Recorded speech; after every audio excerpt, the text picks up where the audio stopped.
नमस्कार, श्रेया सौम्य श्री किचन मध्ये आपले मनपूर्वक स्वागत आहे। आज आपण पोह्याची चकली बनवणार आहोत।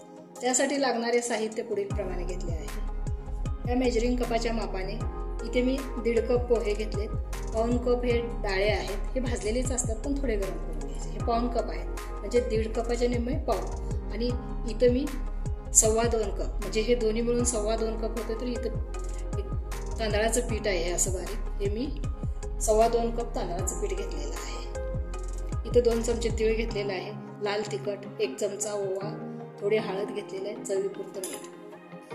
ही भाजलेल्या जिऱ्याची पूड आहे, 1 चमचा धने आणि अर्धा चमचा जिऱ्याची ही पूड करून घेतलेली आहे।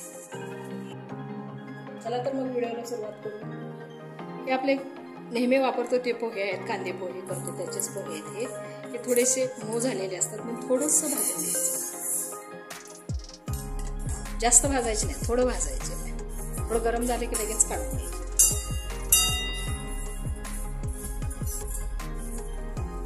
हे पोहे थोडे गरम झाले आहेत, काढून घेते।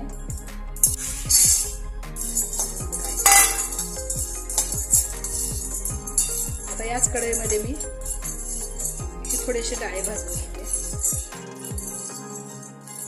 हे भाजलेलेच असतात पण थोडंसं मऊ झालेले असतात म्हणून याची पावडर छान व्हावी म्हणून आपण हे जरासं भाजून घेणार आहोत।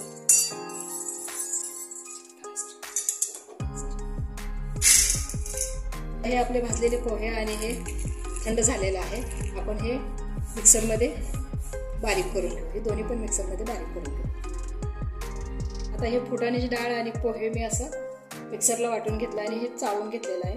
हे वरती असं जाडसर राहिलेलं आहे ते मी आता हे बाजूला ठेवून देते। आता आपण काय करणार आहोत, हे तांदळाचं पीठ याच्यामध्ये मिक्स करून घेऊ आणि हे सगळं एकत्र करू। आता आपण हे याच्यामध्ये हे घेतलेले सगळे मसाले आहेत, हे मसाले घालू याच्यामध्ये। हे 2 चमचे तीळ आहेत, तीळ घालून घेते। ओवा 1 चमचा ओवा घेतलाय, तो पण हातावरती असं चुरून टाकू। हे धने जिरे पूड आहे, ते पण घालू। 1/2 चमचा हळद घालू। हे लाल तिखट आहे, 1 चमचा घालू। 1 ते 1.25 चमचा याच्यामध्ये घालणार। मीठ 1 चमचा घालते। आता हे सगळं एकत्र करून घेऊ। हा पोहे खायचा चमचा आहे, ह्या चमच्याने मी 5 चमचे तेल गरम करून घेतलं। एकदम कडकडीत तेल गरम करून घेतलेलं आहे। हे या पिठावरती घालून द्यायचं। हे सगळं तेल आपण या पिठाला चोळून घेणार आहे। याच्यापेक्षा जास्त तेल घालू नका। आता आपण हे तेल या सगळं पिठाला चोळून घेऊ।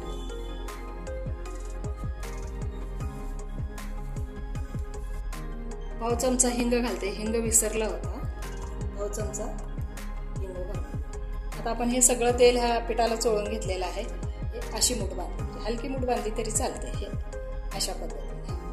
आता काय करायचं, ह्या कपाच्या मापाने 2.5 कप पाणी कडक गरम करून घेतलेलं आहे। याच्यावरती थोडं थोडं करून आपण हे पीठ आपण भिजवून घेणार आहे। एकदम कडक पाणी करून द्यायचं।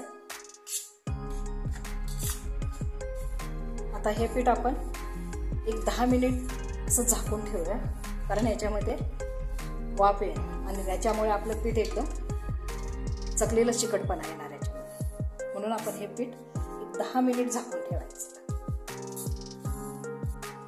तर 5 मिनिट झाले आहेत। आपल्या पिठाला चांगली वाफ बसलेली आहे।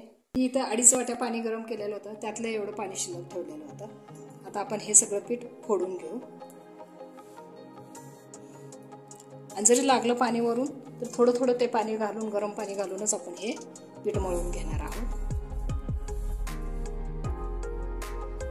हे पीठ मळायला थंड पाणी वापरायचं नाहीये, कोमट पाणीच वापरायचं।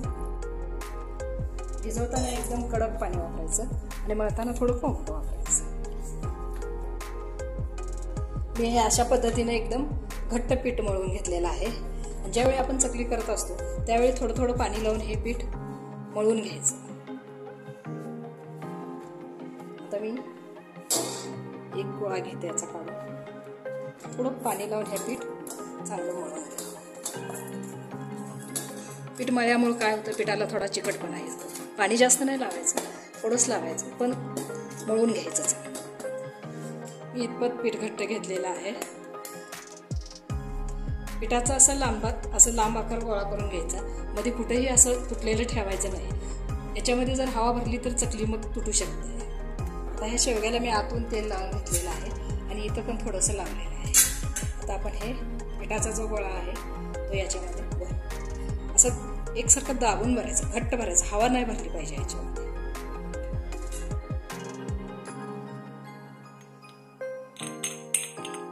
आपण त्या प्लेटवरती चकली करून घेणार आहोत. हे मी अशा पद्धतीनं 2 चकल्या इथं याच्यावरती गाळून घेतलेल्या आहेत. याच पद्धतीनं आपण दुसऱ्या पण एका प्लेटवरती चकली गाळून घेणार आहोत.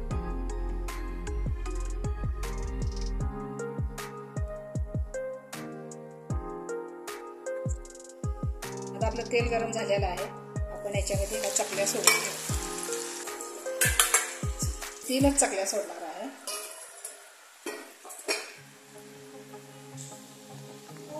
थोडी चकली कडक झाली की मग आपण हे उलट पलट करून घ्यायचं.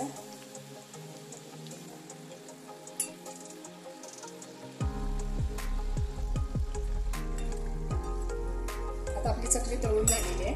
आपण ही चकली आता काढून घेऊ.